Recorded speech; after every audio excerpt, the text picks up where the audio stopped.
va parler éco. De économique ou de écologique? Les deux, justement. Un client, si c'est lui qui paye la consommation réelle qu'il consomme, ça devient économique et écologique. Un sentiment de respect entre les différents intervenants du système.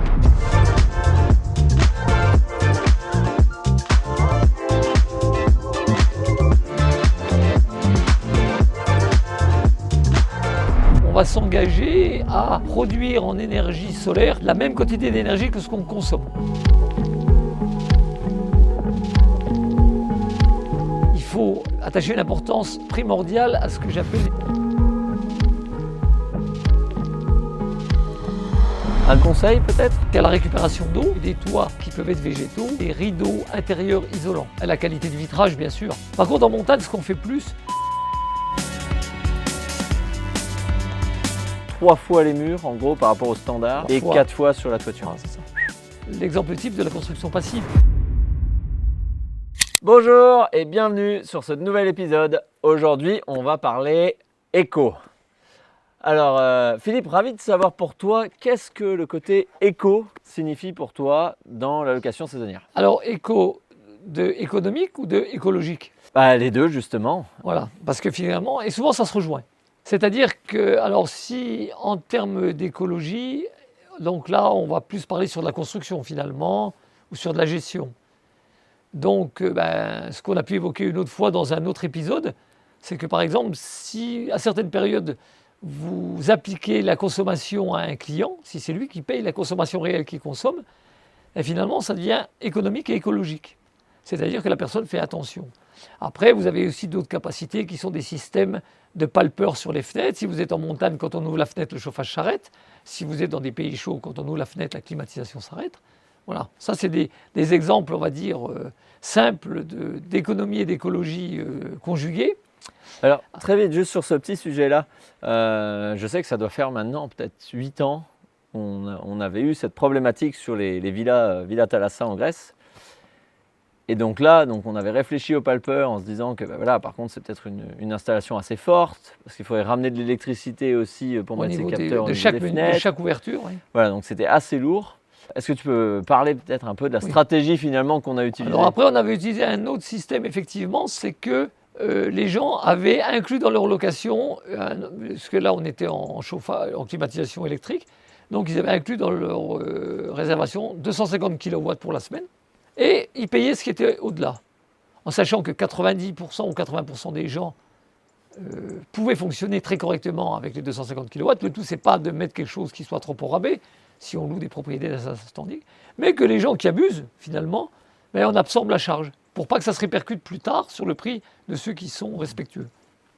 Et c'est vrai que de mémoire, je me rappelle, ça m'avait marqué à quel point ça avait changé. Donc on avait rajouté ça dans les conditions générales. Ouais. On en parlait à chaque fois à l'accueil. Voilà, et c'est aussi un facteur de publicitaire et de responsabilisation, et de montrer qu'on peut... C'est pas parce qu'on loue une villa de luxe que le gaspillage fait partie du jeu. Et je trouve ça fascinant parce que avant de faire cette modification, c'est un problème qu'on voyait de façon assez récurrente. Quand on faisait le ménage d'intersemaine, il y a souvent la climatisation et les fenêtres ouvertes. Voilà. Et après ça, globalement, à 90%, ça n'arrivait plus. Voilà, et ça maintenant depuis des années. Oui, voilà, ça c'est le... Après, il y a d'autres... Donc ça, juste un petit aparté, donc ça coûte vraiment rien. C'est un changement sur vos conditions de réservation. Donc et un comptage séparé. Et un relevé de compteur. Un comptage, pour montrer à vos clients que vous faites le pointage quand même si aujourd'hui, je pense qu'on ne le fait même plus. On dit aux clients qu'on fait attention, c'est marqué. Et on n'a plus facturé personne depuis 5 ans, je pense. Oui. C'est ça, on n'a plus de problème. Voilà. Donc c'est quand même intéressant à noter que ça, c'est des actions qui peuvent être faites aujourd'hui, qui ne coûtent rien et qui ont un impact fort. Et même si à la limite la personne est un peu dépassée, vous lui faites une fleur, donc ça devient commercial. Vous lui dites, écoutez, voilà, on vous l'offre. Mais globalement, même si on l'offre à quelques-uns qui ont dépassé, sauf si c'est excessif, pour tous les autres, on a sensibilisé et on a créé finalement un sentiment de respect entre les différents intervenants du système. Ouais, magnifique. Et de notre environnement, pour le même coup. Pour savoir, dans les nouvelles maisons, on va s'engager à produire en énergie solaire, puisqu'on est en Grèce, la même quantité d'énergie que ce qu'on consomme. C'est-à-dire qu'on va installer des panneaux photovoltaïques pour produire ce que l'on consomme. avec un contrat qu'on a avec le système de l'agence électrique grecque. Magnifique. Donc là, l'idée d'être complètement autonome. Voilà, en sachant que voilà, c'est assez simple quand on est en Grèce, parce que la forte consommation est aussi dans la période où la production photovoltaïque est forte. Voilà. Un peu plus compliqué des fois si on était en montagne. D'accord. Et justement, là, on va rentrer un peu plus dans la construction, parce que je sais que dans votre cas, la familiale, vous achetez les terrains, vous construisez les maisons. Oui, c'est fait partie. Quels sont les points que tu prends en compte justement dans la construction? Alors dans la construction, là, pour revenir à ces points, il faut attacher une importance primordiale à ce que j'appelle l'énergie passive, la dépense d'énergie, les constructions passives. C'est-à-dire qu'il faut se protéger du soleil autant que possible par des ombrières, par des pergolas, par des choses comme ça, voire par des volets roulants qui peuvent descendre et protéger. Je parle là pour la Grèce, donc on va plus s'axer sur la protection contre le chaud. Avoir une isolation de la toiture forte, c'est-à-dire qu'il ne faut pas faut pas chauffer la maison ni par les murs ni par le toit.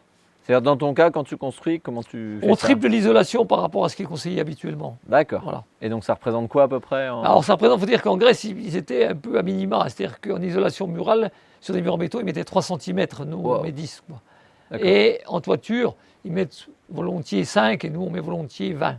On parle d'isolant style styrodure ou fibrane. D'accord, donc là vous faites 3 fois les murs en gros par rapport au standard. Ouais, et 4 fois. 4 fois sur la toiture. Voilà, c'est ça. Wow, mais le standard, sachant que le standard grec léger, était très faible. Ouais. Voilà. Ok. Si on était dans des pays comme l'Autriche ou les pays nordiques, peut-être que nous on serait un peu faible pour le coup. D'accord, oui, mais intéressant à prendre quand même dans le cadre dans lequel on est, qui est la Grèce. Voilà. Là, dans le contexte de la Grèce, c'est 10 cm sur les murs, 20 sur les toits et des ombrières pour protéger l'exposition solaire des vitres, qui sont des vrais fours. Par contre, sur les ombrières, c'est intéressant parce qu'en hiver, là, on peut vouloir le soleil qui rentre. Alors, si effectivement on a une activité multisaison et que loue en hiver, nous, on a des ombrières avec des canisses ou des choses, ou des revêtements qu'on peut démonter. Et c'est-à-dire que quand les gens habitent l'hiver, on les enlève, ce qui fait qu'on bénéficie au contraire à ce moment-là du chauffage de la maison par le soleil. D'accord. Donc attention au vent trop long et en dur au sud, parce que cela, il vous pénalise en hiver. Voilà. Par contre, à l'est et à l'ouest, vous n'avez pas trop de problèmes parce que le soleil devient rasant et ça peut être l'endroit où on peut mettre, si on veut un auvent protégé de la pluie, par exemple, il vaut mieux le mettre à l'est et à l'ouest, ou à l'ouest qu'au sud. Ouais, super. Voilà. Quoi d'autre dans la partie écologique? Je sais que par exemple, on a eu des puits canadiens déjà. Oui, alors le puits canadien, on a un peu essayé, mais par rapport à d'autres systèmes plus évidents, c'est un petit peu à la marge. Par contre, il y a la récupération d'eau. Donc, c'est assez simple de récupérer les eaux des terrasses, des ruissellements, pour arroser les jardins, pour arroser les plantes, par exemple. Voilà. Alors, effectivement, il y a un investissement, il y a un coût au départ. Et souvent, nous, on essaie d'intégrer ces tanks-là dans la construction où on est obligé de creuser entre la maison et la piscine, parce que c'est déjà creusé. Et voilà, donc on réduit notre coût et on se crée de... Alors, là aussi, en termes écologie, c'est intéressant. En termes économiques purs, ça dépend du prix où vous achetez le mètre cube d'eau. Voilà. Okay. D'autres conseils justement sur la partie écologie en tout ce qui va être température, donc chaud-froid? Une fois qu'on a vu l'isolation, une fois qu'on a vu la protection, la qualité du vitrage bien sûr. Voilà, le vitrage, surtout sur les maisons modernes où c'est une surface importante. Alors là, on a eu une expérience nous sur les dernières maisons où on avait du vitrage dit thermique qui ne chauffait pas l'été.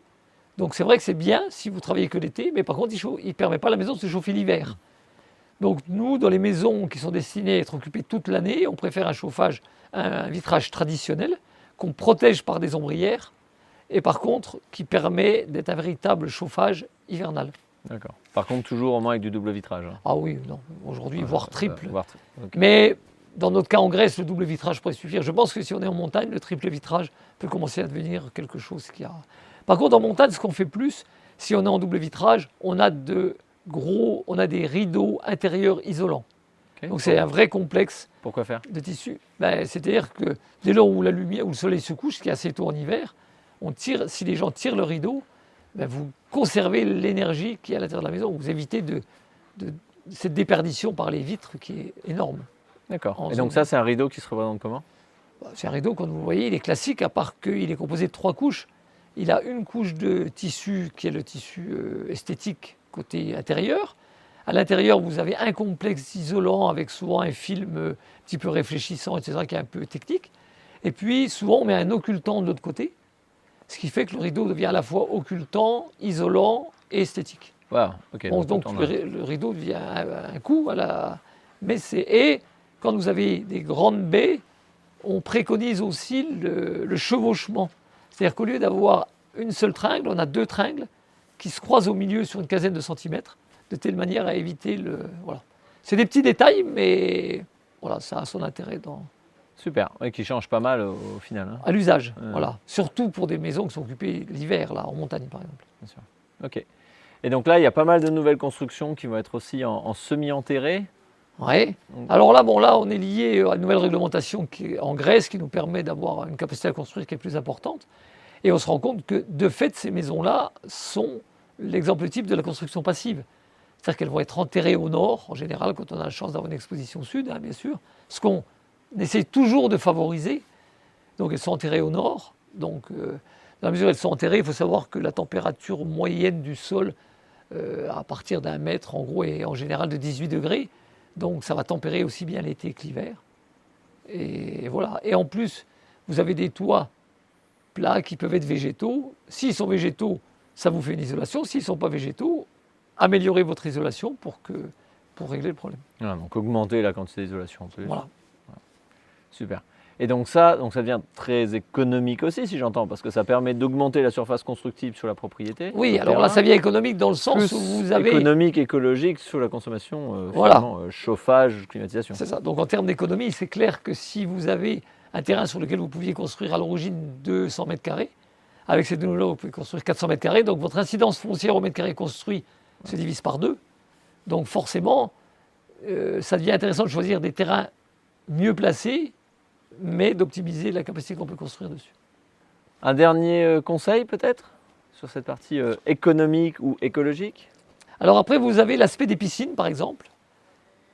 Si vous avez idée, et ça peut avoir son sens, de chauffer les piscines dans les périodes de début de saison et de fin de saison, à mon avis, ce que je vois trop souvent encore, c'est des piscines chauffées qui ne sont pas couvertes la nuit.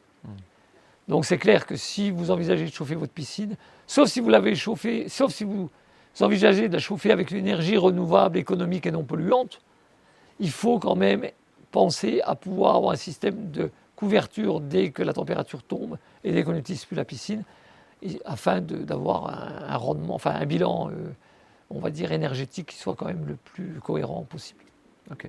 Magnifique, Philippe, merci. De rien.